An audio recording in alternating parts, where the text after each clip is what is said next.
So those are the national anthems being played during the procession. Something interesting about the coach that is carrying the royal parade and the President of the United States and the First Lady, the Trumps, the King, the Queen, the Prince and the Princess of Wales have stepped onto their royal carriages. Coach 1, first in the procession, will be King Charles and President Trump, who are traveling in the Irish state coach. Coach 2 will be their respective wives, Queen Camilla and the First Lady, Melania Trump, together in the Scottish state coach. Coach 3, in the next carriage, a semi-state London model, will be the Prince and Princess of Wales, joined by the US Ambassador and his wife. Coach 4, following WION, were some of the most senior figures in Trump's administration, including Secretary of State Marco Rubio and Overseas Envoy Steve Witkoff, traveling in an escort London coach.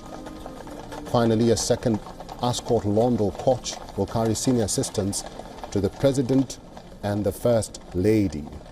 So the procession has already begun. They are heading to the castle, where a guard of honor will greet the party, who the King will invite Trump to join him in inspecting. There will also be a fly past by the UK and US F-35 military jets and the Red Arrows. Following a state lunch, the President will pay his respects to the late Queen in private before a short tour of St. George's Chapel. That evening, a traditional state banquet will be held at the castle, during which both the King and President will deliver their speeches. So it is official. President Trump has begun his state visit to the United Kingdom.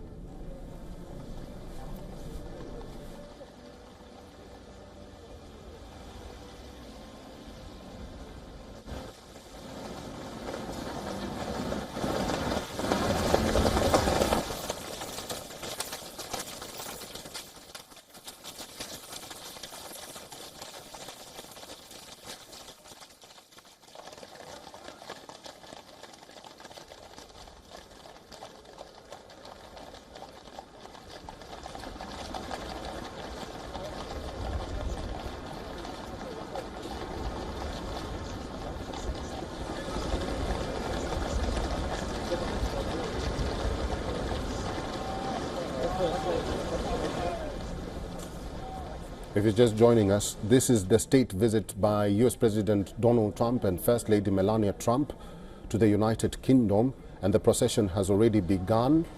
As you can see on your screens, what will follow next is a flurry of activity. Once at the castle, a guard of honor will greet the party, who the King will invite Trump to join him in inspecting.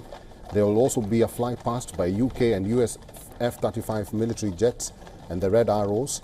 Following a state lunch, the President will pay his respects to the late Queen in private before a short tour of St. George's Chapel. That evening, or later this evening, a traditional state banquet will be held at the castle, during which both the King and the President will deliver their speeches.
All right, so U.S. President Donald Trump in Britain for that unprecedented second state visit. The U.K. government rolling out the royal red carpet for the leader. This is a crucial visit, of course, coming at a very significant time as well.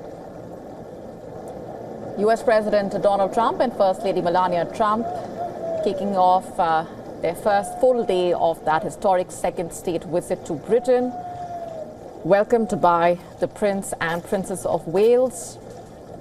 This is also a grand security operation, remember, around the royal residence.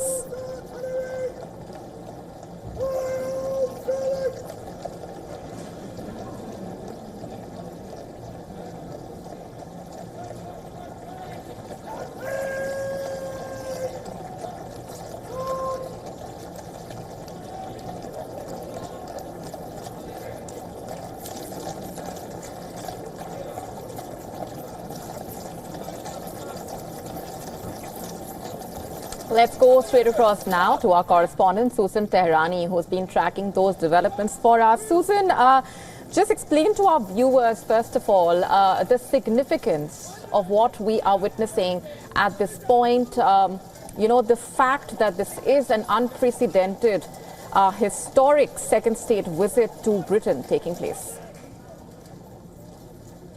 Right, it really is, Molly. And when President Trump did arrive at Windsor Castle in this royal carriage, he was really heralded by 3 separate military bands and escorted by riders on horseback. And of course, the host is King Charles III, in some ways really repaying a nearly 37-year-old favor. And the reason I say that is because just back in 1988, then Prince of Wales was a guest for tea at Mar-a-Lago, Trump's own mansion in Palm Beach, Florida, and the visit offered, you know, President Trump really this royal connection. That's why he keeps saying King Charles is my very good friend, even if Charles elected to spend the night at a horse ranch and not at Mar-a-Lago at that time.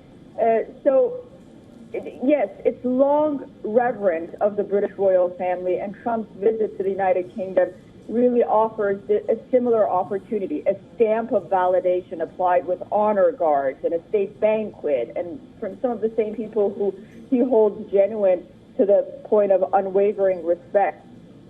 So it is very unprecedented. Usually each president has one state visit. Despite the fact that they may be elected twice, this is very unusual circumstances, but nonetheless, it's just absolutely extraordinary to watch, just the ceremony and everything. And it's, you know, it's a time that not only they sort of reassess UK-US relations, you know, with all the tariffs and everything that's going on. That's going to be later on this week politically, but just the pageantry itself is very interesting to see that King Charles has done this for a U.S. president. Right, and for our viewers who might just be tuning in, Susan, if you can just lay out also what is expected to unfold over the next few hours. Right, so it is a jam-packed day. We have this arrival ceremony, and then we are going to expect a private luncheon, and then we're going to see at 3 p.m. St. George's Chapel and wreath laying at the tomb of Queen Elizabeth II. The press pool is going to be there, although we've been told that it's going to be a private sort of event.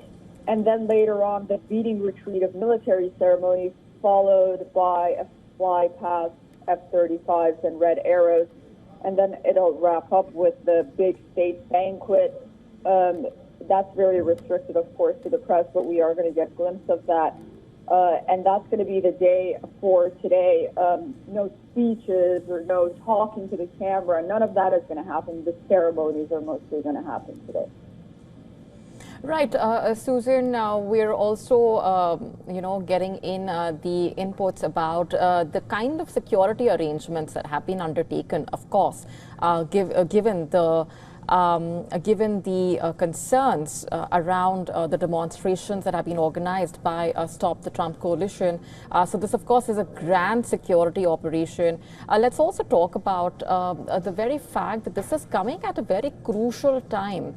The optics of it aside, we are talking about the red carpet being laid out for the US President and the First Lady at a time like this, when we are looking at a lot of the conversations that have been taking place between the US and the UK on a lot of sensitive issues. Yes, very, very, very important indeed. You talked about a security presence for Donald Trump. Really, the murder of Charlie Kirk increased pressure on police plans, while the Epstein case cast a shadow over U.S. President's trip. As we saw demonstrators taking part, of course, you had the ambassador, Peter Nettleson, being recalled as well. It really is a significant time, but there is also those political implications that you mentioned, and I think we're going to hear more about that tomorrow when he visits Keir Starmer, and then he has a press conference. I think we'll get a better understanding on where the country stands. But nonetheless, this pageantry and ceremony on the one hand, but then, of course, business as usual, so to say, on the other.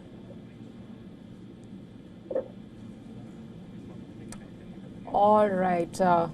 Leaving it there for the moment, Susan, thanks very much for those inputs. Let's continue to play out for our viewers the latest images coming in from Windsor Castle.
And the Scots Guards are present and awaiting your inspection.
Gentlemen, close order!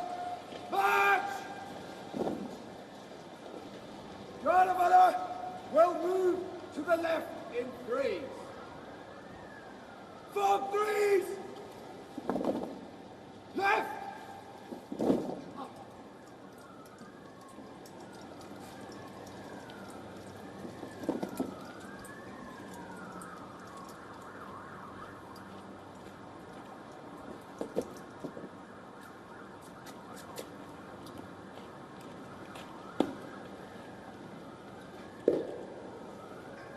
Gentlemen,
bodyguard, move to the right file. Right pass. King's bodyguard, by the centre. All right, so the UK rolling out that royal carpet for US President Donald Trump and First Lady Melania Trump, that grand procession. Of course, a huge show of pomp and pageantry. This is an unprecedented second historic state visit that's taking place.